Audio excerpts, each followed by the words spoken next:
Hi, I'm Jerry Sandusky, voice of the Baltimore Ravens. Touchdown, Ravens! And you're listening to the Extra Point Show.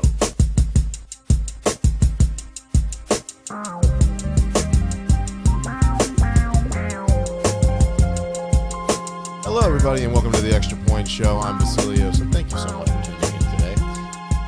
Unfortunately, we have to watch Snoop Huntley take snaps for the Ravens against the Bears tomorrow, less than 24 hours from now. I guess the Lamar Jackson ofrenda did not work, and so there goes that idea. I mean, what are we thinking here? I mean, this whole Harbaugh thing where they're trying to play these mind games with the Bears, it's just brain numbing. It's real galaxy brain stuff, and they're trying to fake out the Bears. We've seen this happen before, but trying to fake out the Bears, and what's going to be so different from when you face Lamar Jackson and Tyler Huntley? Now, given you're preparing for MVP level play out of Lamar Jackson, is it going to throw you off that much if you prepared for that level of play and then you take on a second or third string quarterback in Cooper Rush or Tyler Huntley? I don't think so. I don't understand the mind games. I don't really get where Harbaugh's coming with these tongue-in-cheek type things and these sneaky roster moves they try to do. And they went back and retroactively said Lamar was limited yesterday after initially putting him down as a full participant in walkthroughs. And I saw that the only reason it came out was somebody leaked that he was running with the scout team. Like, dude, what are we doing? That's just when you think the Ravens can't get any friggin' dumber.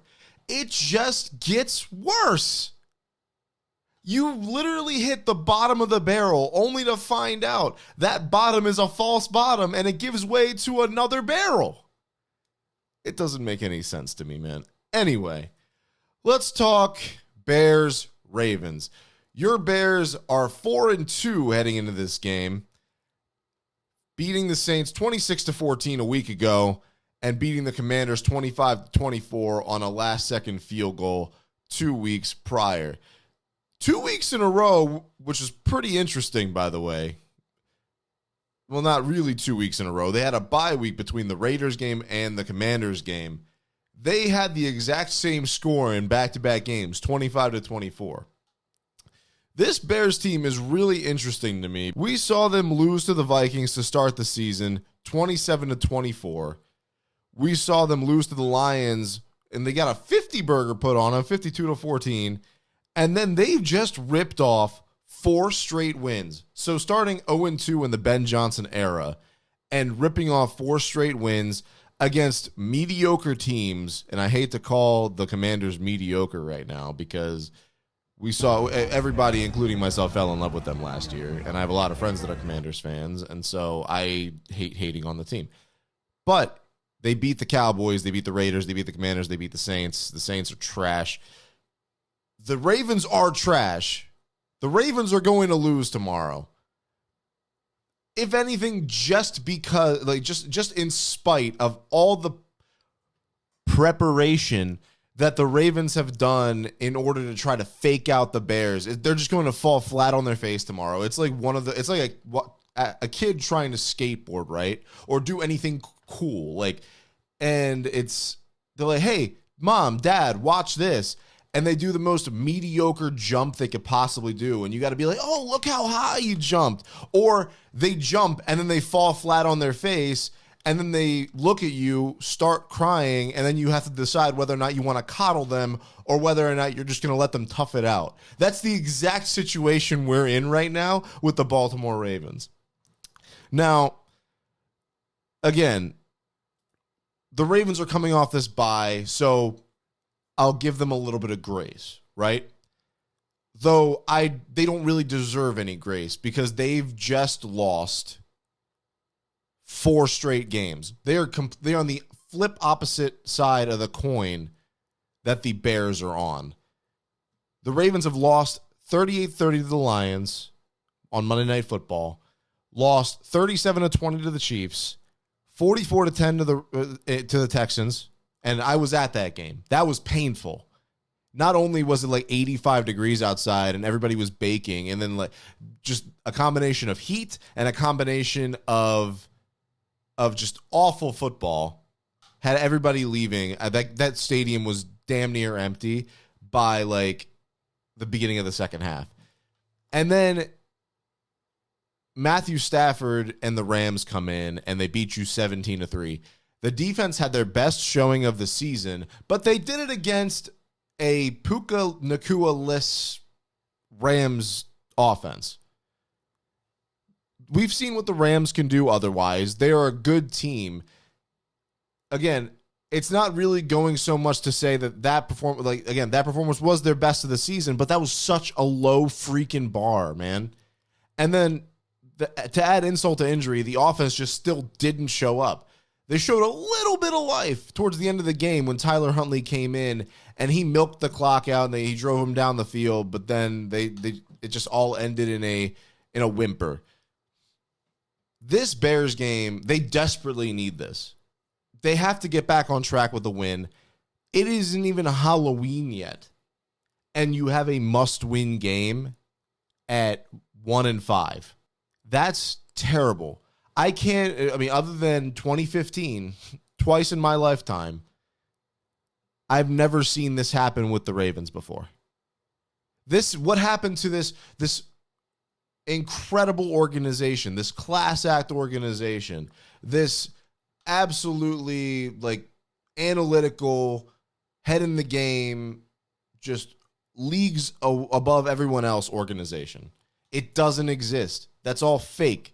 It's never existed. They've always just capitalized on a good to great regular season and fallen flat. And I'm not even going to say the head coach's name this time. I'm done. I'm done giving him the attention he deserves. But then you have a short week after this game going into next week. The story is that Lamar is going to come back for Thursday night in Miami. We'll see. Take that with a grain of salt, because up until 2.5, 3 hours ago, right now, as I'm taping this, it's about 3:15 in the afternoon, we thought Lamar Jackson was playing tomorrow.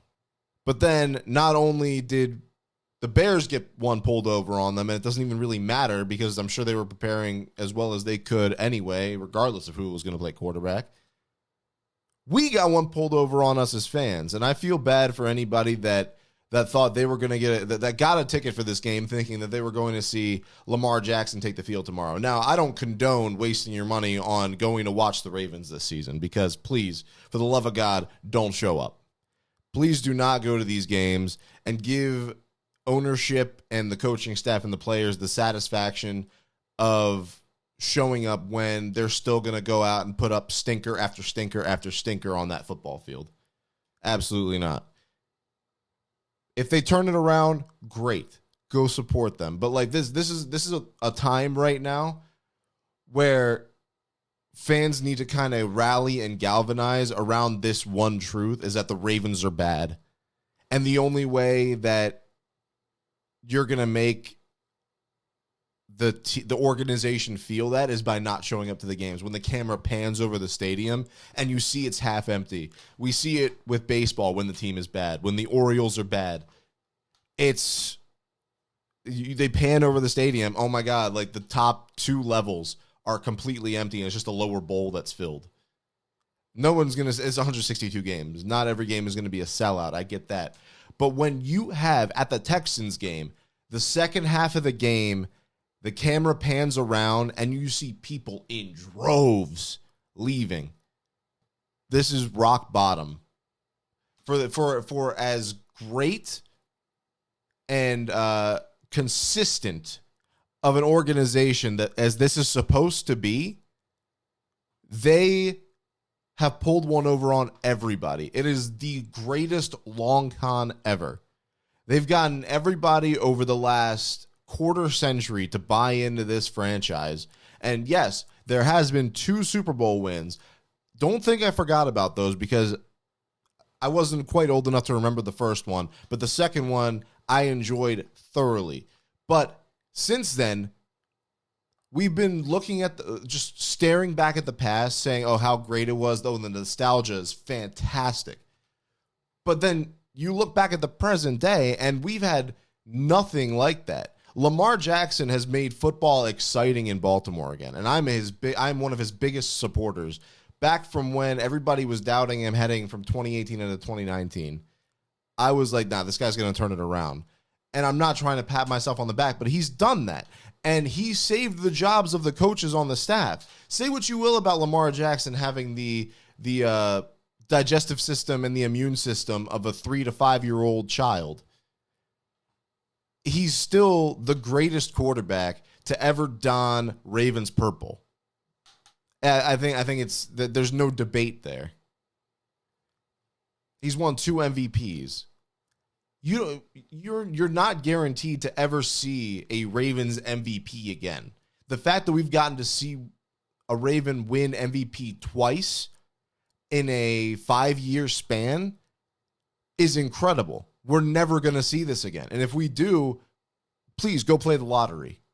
This team is just a dumpster fire.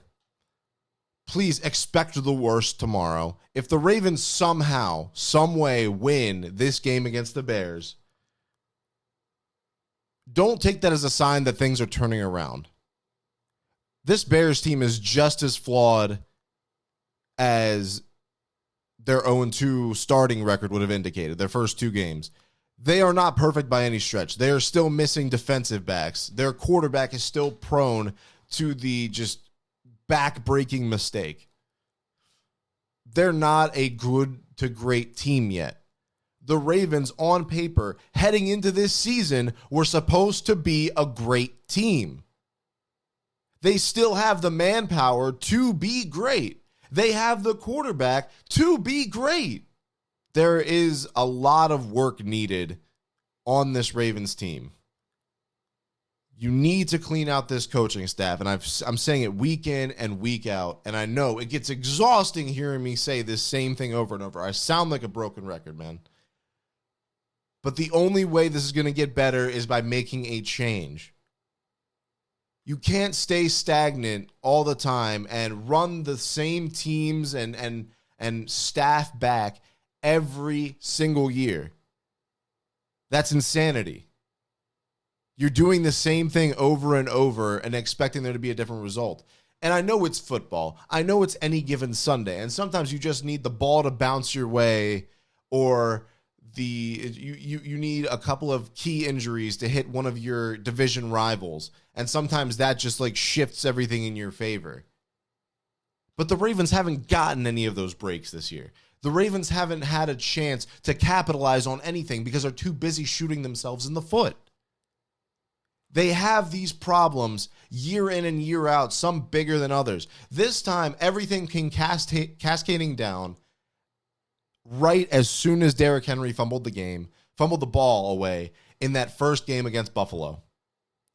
Nothing has been right since. You can say the Ravens put up 41 points and they beat the Browns, though, Vasilios. Yeah, they did. But then what have they done since then other than be a bottom of the league team who was actively, if the season ended today, would finish with a top 5 pick in the first round? Look, I don't know what else to say that hasn't already been said, and I know I'm regurgitating a lot of things that the people that listen to this podcast probably hear week in and week out if you listen to local radio, if you listen to other Ravens podcasts. Big ups to a lot of my guys in the area that are doing great work too. But again, this is supposed to be a good team. And here they are thinking their biggest problem right now is, oh my goodness, we have to fake the Bears out. We have to find a way for them to game plan for Lamar, and then boom, we're going to hit him with Tyler Huntley.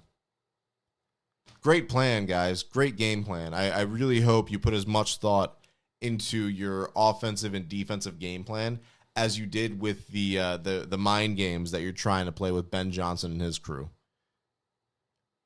All I got to say is you better hope that the Ravens force Caleb Williams to throw 2 to 3 interceptions, because otherwise the Ravens are losing this game by 20 plus, 3 scores. This shouldn't be close. And if the Bears do the absolute bare minimum, pun intended, then the Ravens stand 0 chance. Enjoy the game. Try not to hate yourself for watching too much. I'll talk to you guys next week.